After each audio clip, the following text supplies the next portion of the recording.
Time, the silent herald of life and death, success or failure, the unseen force that measures man's destiny, reaching its most fateful moment as it slowly strikes the 11th hour.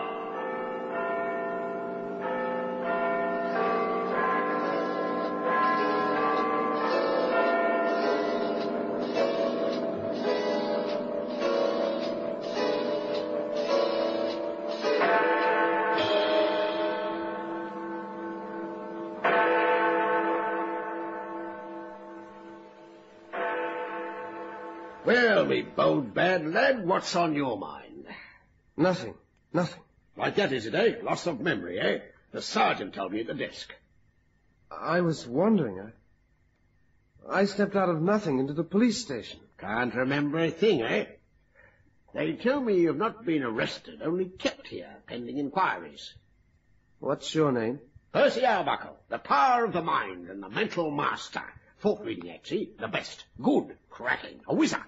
I'm looking for a stooge. Stooge? Yes, to learn the code, see? Somebody not known around town. Like a job? I don't know that I could learn a code. Of course you could. Easy, a knockover. Whiz-bang and you're a mental expert. A piece of cake, a sit-up. They mightn't let me out of here. Nothing to it, easy as pie. I'm your Uncle Percy, see? You've suddenly remembered me. I've been looking for you. That's what I told the sergeant. Soon get you out of here, my boy.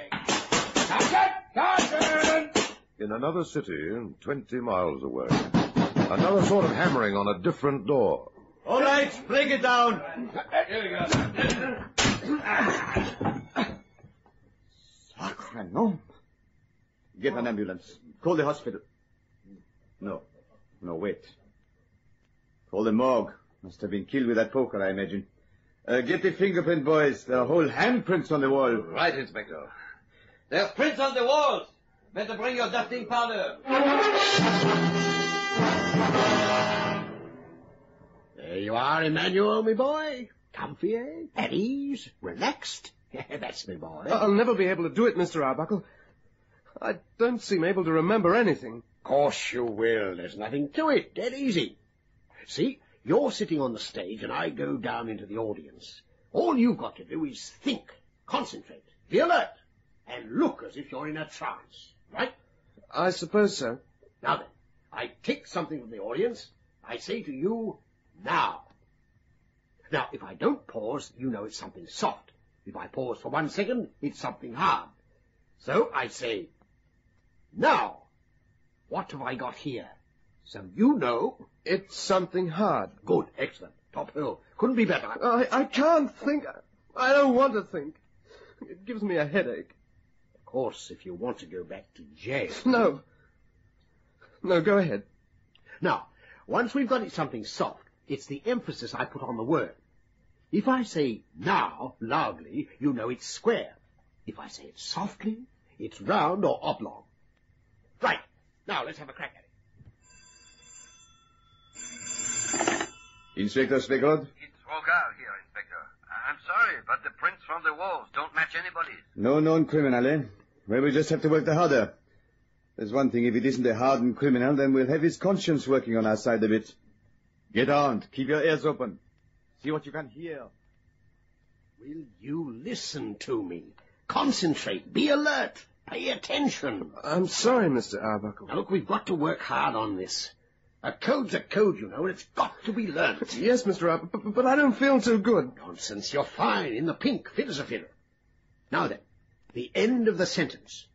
If I say, what have I got in my hand, you know it's a... hard object. Square. It opens and has something inside. Good. So you know it's either a cigarette case or a hard pack of cigarettes. If I'd said, what have I got in my hand, that means a cigarette case. But if I'd said, what have I got in my fingers, it'd be a cigarette pack. Got it? Now, let's run through it again. Now, I feel ill. you note the pause. I'm dizzy. What have I got in my hand? Note I said... I don't want to go on. We won't let anybody know about it. We'll pretend it never happened. What? You can do that. Keep your mind a blank. Yes. We'll matter what anybody says, you don't know anything about it. No. It never happened. You must remember that. It never happened. Nothing happened. Nothing. No. You don't know a thing about it. It never happened. But it will when there's 7 steps to death. What? 7 steps to death. No!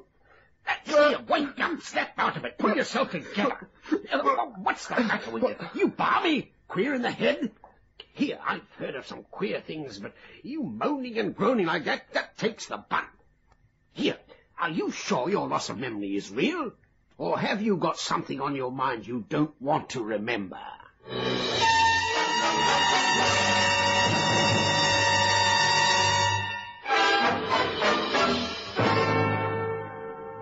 No traces. That what get me. No one saw the murderer go into the room, heard him, or saw him come out again. It's almost as if nobody was there at all, Rogal. Somebody must have been there, Inspector. I mean, you can't make yourself invisible and do that. No. An invisible man, not with that poker. Fellow must have been a maniac, not all there. You know, it's funny leaving those handprints, too. Maybe he's one of those who can shut their minds down. Tell himself he didn't do it, and that is that. He didn't, so far as he's concerned. Didn't do it to such an extent that he doesn't wipe his handprints off the wall. Didn't do it in his own mind, so much so that he walked out of that house and never thought of it again. It did take some doing, Inspector. It has been done. Amnesia, loss of memory. Get on the phone. Find out if any loss of memory cases have been reported anywhere. Right away, Inspector.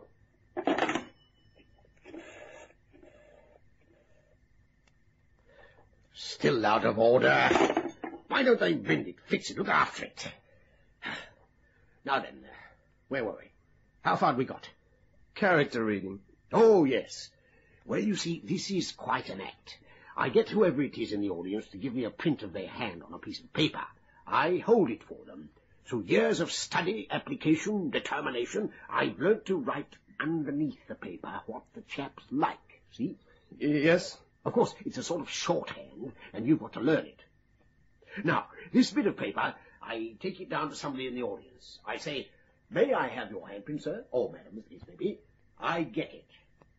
I bring it back to you, and you stare at it. You know, hand to your brow and all that. You've got to make the act good. There's a handprint on it. Stupid, dumb idiot. The other side, the side I've written on. Now, could you read that? It belongs to a fat man. Not much hair. A wart under the left eye. I meant the writing, not the hand itself. He had his appendix out once. Flat feet. That's good. Terrific. Wears shoes too small. Hey, you really can read hands. Has small, pudgy hands and something... Yes, a tattoo on his left forearm. He thinks of nothing but his work. He's selfish, arrogant, and sweats all the time he's on the stage. There's no need to get too personal. He was married, but left his wife in a town called Gutenberg. They lived in a top flat, and his wife nagged at him, and one day he tried to throw her out of the window. Hey, you shouldn't know all that. The window fell down and caught his arm. That's why he had the tattoo to cover the scar. He did that because he knows his wife is still looking for him. Give me that paper. It's another woman. He took her money off her and left her. Then he went up to... Shut up! There is a case, Inspector. What's that, Rogal? The loss of memory case, sir. One was reported at Calais. English boy. Calais, 20 miles, eh? We can be there in half an hour. Come on. It's about time we got a break on that murder. Luck can't hold out against us forever. Now, boy, I didn't mean it. It was an accident, a mistake. What's a broken tooth between friends? You told me to read the print. Yes, that's right. Ah, well, all is forgiven. You really can read palms. And, boy, we're going to make $1 million. Oh, no, not me. I'm finished with the act. Oh, no. You've been up to something, my boy. You continue with me, or I go to the police. You go to the police. I've got nothing to hide, not that I can remember. I'm going to call a cab. They haven't mended the phone yet. Haven't they? It costs money phoning to see. All right. I'll dial this number, and it won't cost you anything. I'll get the engage signal. And then I'll phone a cab. And you can have the money for that. I'm getting away from here.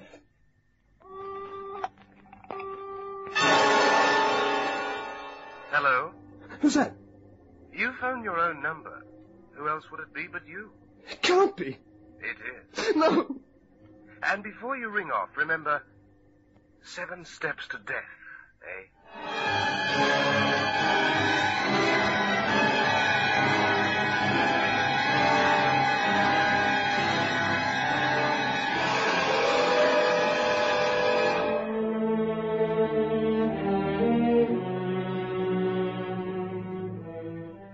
you think Emmanuel's guilt had become so strong that he was hearing voices? Or do you think the murdered man was getting to him from beyond the grave? We can't really tell you that. All we can tell you is what happened. But, Emmanuel, it's splendid. Top of the bill. A smash. Well, it's not smashing me. You really can read people from their handprints. You really can. For 20 years I've been faking it. Now I've got a chance to cash in. Make my dough. Clear the pot. Look, I can't stand it. It makes me ill. Dizzy. Listen what I've done, boy. A newspaper campaign, a publicity stunt, a big deal. 12 people with 12 prints, and you're going to read the lot of them. In a radio studio, see? Boy, we'll rock the town. We'll leave our mark. We'll make them sit up and take notice. No. Too late. I've fixed it. It's done. The deal's on. These characters are well known in town. You get them right, and we'll amaze the world. It'll be a riot. The success story of the century. I won't do it. You will?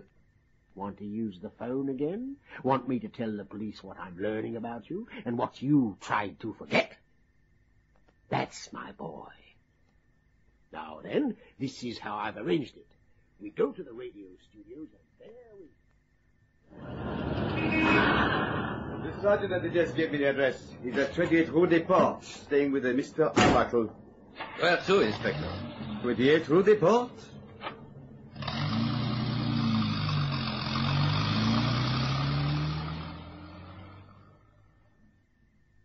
You don't know what you're doing to me, Mr. Arbuckle.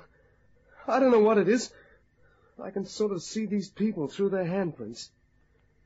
But I can see other things as well. Remember things.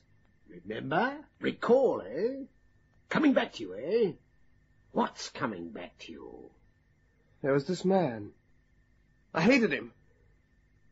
I don't know why. Bit convenient, isn't it, your memory? I killed him. There was a room, and I had a poker in my hand, and I was leaning against the wall. One hand against the wall, you know. And he was dead. Horribly dead. But I was glad. In a disgusted sort of way. Yes, well, that's fine. Fine? The show, the act. The greatest revelation of the power of the human mind ever. And you have to go ahead with it now, don't you, Emmanuel, boy? Don't you, eh? Oh, please, please. It's the voice saying 7 steps to death. Making me do these acts of yours brings it on. And don't you get it? 7 steps to death. 7 times he gets in touch with me. Once when you were talking, and once on the phone. Twice. 5 more times. And then it's death. Death! Not it, my boy. Death doesn't knock on doors. It knocks you. One bash and you've had it. Who is it? Police! Talk with the devil. You've got to save me. Get rid of them, please. If you don't, you won't have your act. You'll be ruined. That's so. You're right. That's sense. Leave it to me, boy. Ah, afternoon, gentlemen. What can we do for you? We are making investigations into the murder of a man in Boulogne. We believe there's somebody here who might be able to help us. Oh, I doubt it, I doubt it. We murder 'em in Berlin, Hamburg, and Paris, but never in Boulogne, no. Is there somebody who suffers from amnesia? No, nothing like that. We have reason to believe Sorry, we can't help. Such a person is here. A criminal trying to hide his identity by pretending amnesia. Let go away. Leave me alone. He's taking the 7 steps to death. No. 7 steps to death. 7 steps to death. 7 steps to death. Here, what's the matter with you? Pull yourself out of it. Come to your senses. What? 7 steps. That policeman knows. Oh, come off it. He's been gone 5 minutes. Gone? He was saying it. He was coming towards me saying it. 7 steps to death. I could see him. Rubbish. You were just standing there with a blank look on your face as if you were in a trance. I spun him a yarn, boy. I fooled him, talking him out of it. He's gone, I swear it. Gone, departed. Close the door.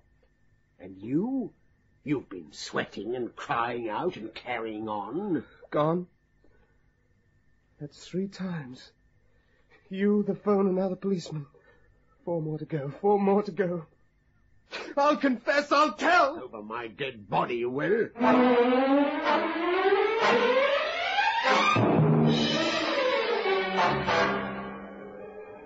And is this the studio where the demonstration broadcast takes place? Yes, yes. Well, I'm just starting with the newspaper. I hope I can report it correctly. And That's the mic. That's it, Mr. Rugged. The mic and the table with the cards, each with the handprint of a well-known local celebrity. It's quite exciting. How do you take the handprints? Emmanuel will show you, explain, and demonstrate. Excuse me, some important people. Well, Mr. Emmanuel, how do you take the handprints? Oh, it's easy. Ink on the hands that easily washes off, and press down on the paper. Look, I'll show you. Like that? Like that, see? If you'll excuse me, my throat, it's very dry. You get it, Rugal? Here, Inspector. His very own handprint. Shall I check it with the prints we got from the wall? No. Move quietly over to the table, remove the last paper with a print on it from the demonstration pile, and put that one of Davis in its place. His own. Should make this a very interesting demonstration.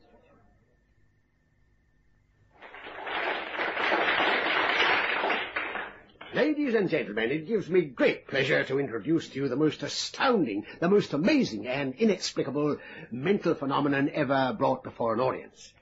The legendary, the fantastic power of my partner and friend, Emmanuel the Great. He will demonstrate not only his unbelievable powers, but the fact that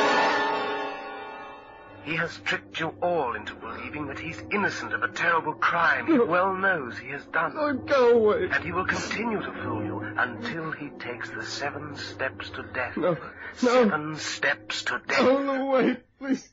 For heaven's sake, pull yourself together. Everybody's looking at you. 7 steps. 7 steps. That was the 4th. Only 3 more to go.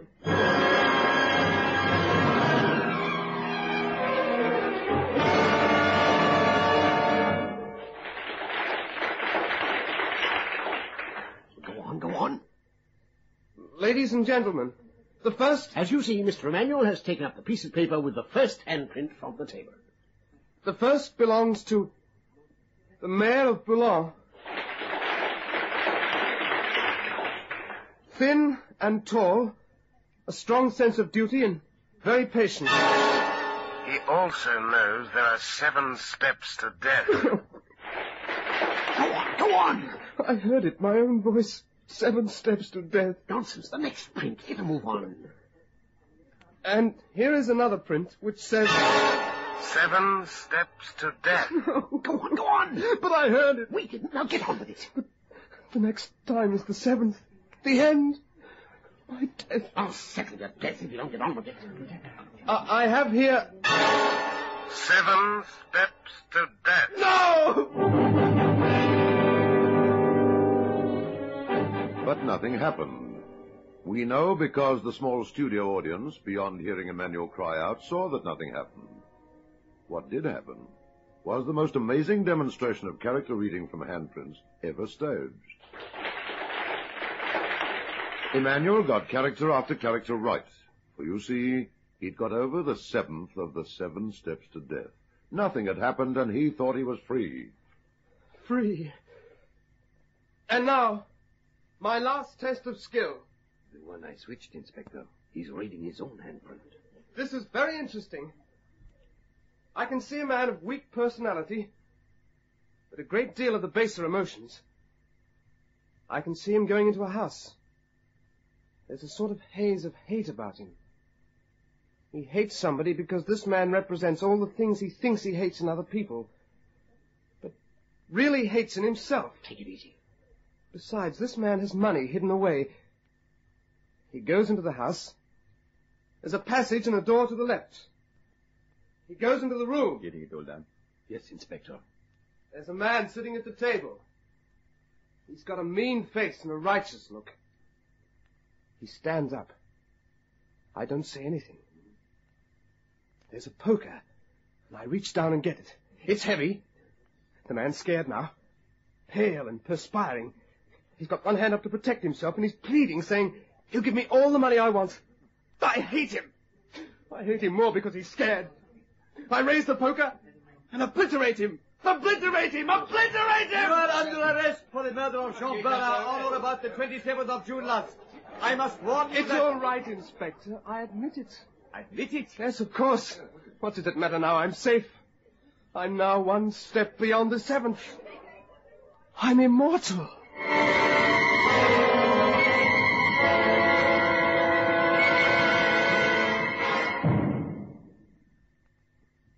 The trial of Emmanuel Davis was held. The outcome was a foregone conclusion. Guilty. And the best stage act I ever had. The sentence? Execution. The guillotine. Dawn. 7th of September, 1928. Ah, gentlemen. A fine cold morning. Emmanuel Davis was in the best of spirits. Really too cold to go out with the back of my head shaved, and no collar to my shirt. He was cocksure. He had, he thought, gone beyond the seventh step and had nothing to fear. Besides... I've read my handprints. I know. Nothing's going to happen to me. After you, gentlemen. No? Then I must lead the way. A morning constitutional. You need it after being locked up. The door to the yard opened. The black-draped scaffold, Madame Guillotine waiting, stark against the sky. Ah, the dawn. So fresh. And so many of you kind gentlemen to wait upon me. Davis had no fear. He was sure, having got past the seventh step to death. Confident, looking up at the scaffold. But then, as he mounted the scaffold, his confidence began to wane. 1, 2, 3. 4, 5, 6. No, not 7 steps. No! 7 steps to death. They had to drag him across, fight with him as he was strapped down. No, I won't! You can't! Let me free! Free! It was then that Emmanuel realized that he'd not only lost his life, but he'd lost his strange power of reading palm prints. And if he heard the voice of his conscience now, it wasn't through mortal ears.